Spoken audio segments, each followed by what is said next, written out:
Lihatlah betapa paniknya semua orang saat banjir besar terjadi. Hujan sangat deras melanda sampai membuat apartemen mereka terendam banjir. Bahkan air sudah sampai ke lantai 3 dan sudah banyak menghanyutkan penghuni di lantai bawah. Ana masih belum sadar kalau bencana akan terjadi dan ia masih bisa dengan santainya bermain dengan anaknya saat baru bangun tidur. Sebenarnya Ana sudah sempat melihat keluar dan terlihat genangan air mulai muncul. Tapi karena merasa aman tinggal di lantai 3 apartemen, Ana mengabaikannya dan mulai membuat sarapan untuk anaknya. Orang tua Ana sudah sempat memberikan peringatan bahwa banjir besar bisa saja terjadi dan Ana tetap mengabaikannya juga. Sampailah pada akhirnya Ana merasa dingin di kakinya dan ada genangan air masuk ke dalam rumah. Banjir sudah di depan mata. Anaknya Ana malah senang karena mengira rumahnya kini bisa jadi kolam renang. Ana yang panik langsung memarahi anaknya kemudian berkemas. Ana juga sudah mendapat telepon dari kantornya bahwa akan ada orang yang datang menjemputnya untuk mengevakuasi Ana dan anaknya. Mereka pun langsung keluar dari kamar namun kondisi sudah sangat kacau. Air sudah menenggelamkan lantai 1 dan 2 apartemen. Karena semua orang sedang panik dan berdesak-desakan, hal itu sampai membuat tangga darurat di sisi kanan tak bisa dilewati. Orang-orang tidak bisa mengamankan diri ke lantai yang lebih tinggi. Kini hanya Ana seorang yang kepikiran untuk menggunakan tangga darurat di sisi lainnya. Karena anaknya sudah mulai panik, Ana pun mencoba menenangkannya dengan mengajak anaknya bernyanyi. Namun baru saja naik beberapa lantai, Ana mendapat masalah karena ada orang di lantai atas yang menutup jalan tangga darurat. Tapi untunglah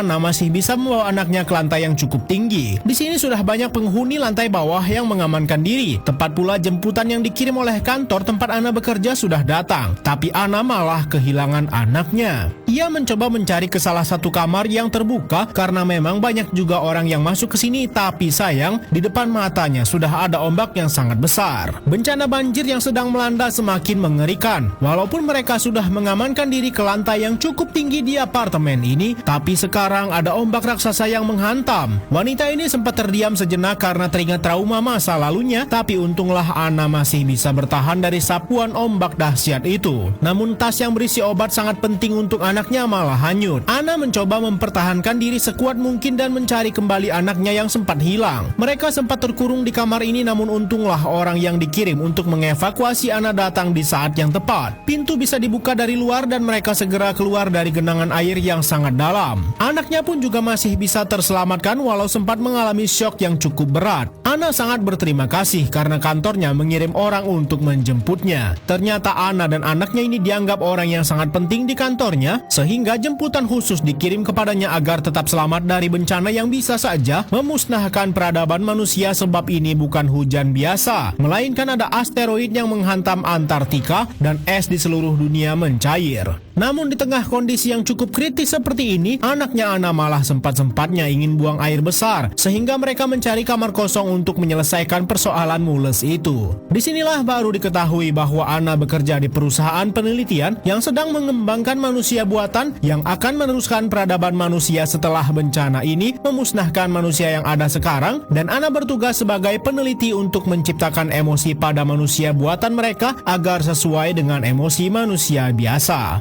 Atau bahkan Ana harus membuatnya lebih baik dari manusia yang sudah ada sebelumnya. Di momen ini Ana juga sempat berpamitan dengan ibunya yang juga sedang terjebak sapuan banjir yang sangat dahsyat. Situasi juga semakin memburuk karena pipa gas di lantai apartemen ini bocor sehingga menimbulkan ledakan yang sekarang malah menjebak mereka. Pria ini pun mencoba untuk memanjat ke lantai atas dan Ana akan mengoper anaknya. Namun Ana malah terjatuh karena anaknya terus menahan dirinya.